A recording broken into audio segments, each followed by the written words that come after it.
Méditation du 20 décembre, de l'obscurité à la gloire. Tous ceux d'ailleurs qui veulent vivre pieusement en Christ Jésus seront persécutés. De Timothée 3, le verset 12. Le vécu de la persécution de l'apôtre Jean renferme pour le chrétien une merveilleuse leçon de courage et du réconfort. Dieu n'empêche pas les hommes méchants de comploter, mais fait concourir leurs projets au bien de ceux qui, dans l'épreuve et le conflit, gardent la foi et restent fidèles. Se reposer en Dieu à l'heure la plus sombre, sentir que, même si éprouvé et secoué par la tempête, notre Père est à la barre, est l'œuvre de la foi. Seuls les yeux de la foi peuvent voir au-delà des choses présentes, pour apprécier à leur juste valeur les richesses éternelles. Jésus ne présente pas à ses disciples l'espoir d'obtenir des richesses et la gloire terrestre, ni de vivre une vie exempte de toute épreuve. Il les invite au contraire à le suivre sur le chemin du renoncement et de l'opprobre. Celui qui était venu pour sauver l'humanité a dû affronter l'opposition des forces réunies du mal. De même en sera-t-il de tous ceux qui voudront vivre de façon pieuse en Jésus-Christ. La persécution et la réprobation attendent tous ceux qui sont imprégnés du Saint-Esprit. De tout temps, Satan a tourmenté le peuple de Dieu. Il les a torturés et mis à mort, mais en mourant, ils sont devenus des conquérants.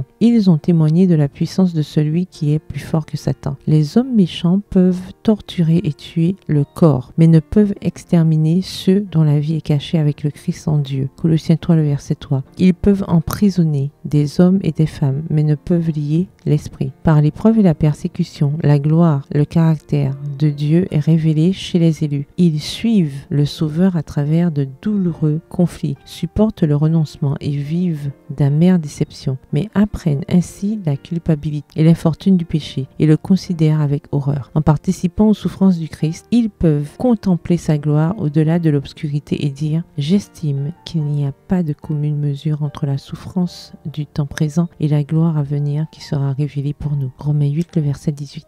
Extrait du livre Conquérant Pacifique au chapitre 56 aux pages 425 à 427. Bonne soirée, que l'Éternel vous bénisse.